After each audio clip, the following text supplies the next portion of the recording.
याद रखिएगा, मौत एक ऐसी चीज है जिसका वक्त मुअय्यन है मगर तुम्हें नहीं पता। किसी ने बड़ा खूबसूरत जुमला लिखा है, डॉक्टर अली शरीयती कहते हैं कि मौत का पैमाना यही है, कितना टाइम है जी मौत में, कितना वक्त बचा है। उन्होंने बड़ा खूबसूरत जवाब दिया, उन्होंने कहा बस ये समझ ले जितनी गुजार दी है उतनी बची नहीं, और जितनी बची है उसका तुझे पता नहीं। बहुत सारी बातें, चूंकि दामन वक्त में गुंजाइश नहीं, मैं एक बात कह के तमाम करूं। हर फिरके में मौत है, हर समाज में मौत है। जो जला रहे हैं उनके यहां भी मौत होती है, जो डिब्बे में रख के दफना रहे हैं उनके यहां भी मौत है, सबके यहां मौत है। मगर उनकी मौत में और तुम्हारे यहां की मौत में फर्क है। फर्क जानते हैं?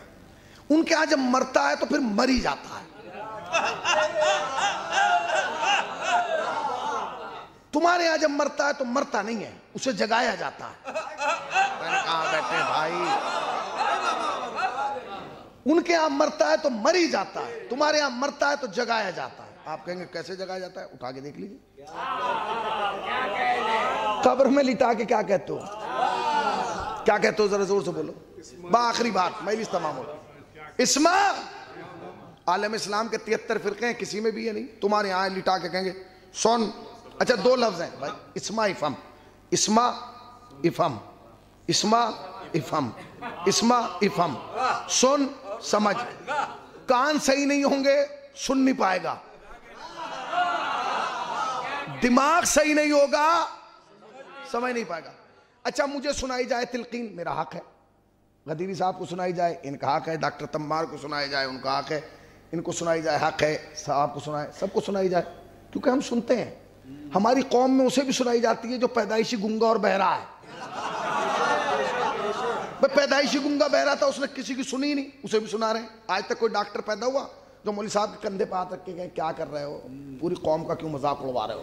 किसी ने तो जिंदगी में किसी की नहीं सुनी, आप सुना रहे हैं, आपने समझे ही नहीं। इसका मतलब यह है कि कब्र के उधर की दुनिया वो है जो यहां नहीं सुनता, वो वहां सुनता है। कहां बैठे हैं जो यहां नहीं सुनता? इसीलिए कहता हूं यहां सुनो, ताकि वहां जब सुनाया जाए तो बोझ ना लगे। अच्छा, सुनाने का तरीका क्या है? मैं आपको सुना रहा हूं, मैं सुना रहा हूं, आप सुन रहे हैं तवज्जो से। मैंने एक दफा कहा तवज्जो तवज्जो तवज्जो, आप सुनते रहेंगे। और मैं हिला हिला के कहने लगूं सुन सुन। अब आदमी समझेगा कोई नई बात, कीमती बात सुना रहा है।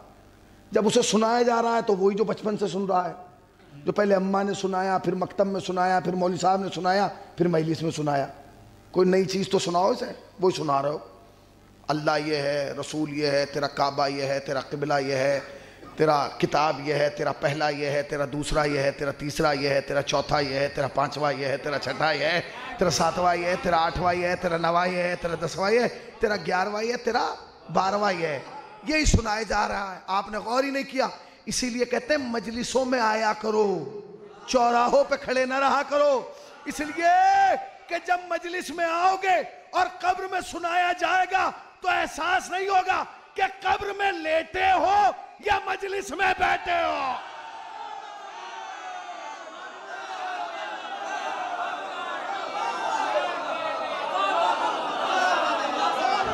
इसीलिए कहा जाता है मजलिसों में आओ, ताकि जब कब्र में सुनाया जाए तो एहसास ना हो कि कब्र में लेटा है या मजलिस में बैठा है। अब आप सुना रहे हैं, सुना क्या रहे हैं? हिला हिला के। चलिए वो नुक्ता बाद में, पहले एक और सुना देता हूं। क्यों सुना रहे हैं? और चिल्ला चिल्ला के सुना रहे हैं। कमरे में सुना दे, घर में सुना दे, नहीं, पूरे मजमे को जमा किया, पूरे समाज को। इस्मा इफाम, इस्मा इफाम, इस्मा इफाम, पूरी कौमें सुन रही हैं। सुन समझ, सुन समझ, सुन समझ, सुन समझ। ये क्यों किया जा रहा है? आपने गौर ही नहीं किया। इसके पीछे बहुत बड़ा फजाइल का राज है, इसके पीछे बहुत बड़ा फजाइल का राज है। हम अपने मुर्दे को कब्र में सुना सुना के दुनिया को बताते, जब कब्र में जाके हमारे मुर्दे का दिमाग खराब नहीं हुआ, बुखार में नबी का दिमाग खराब कैसे हो गया?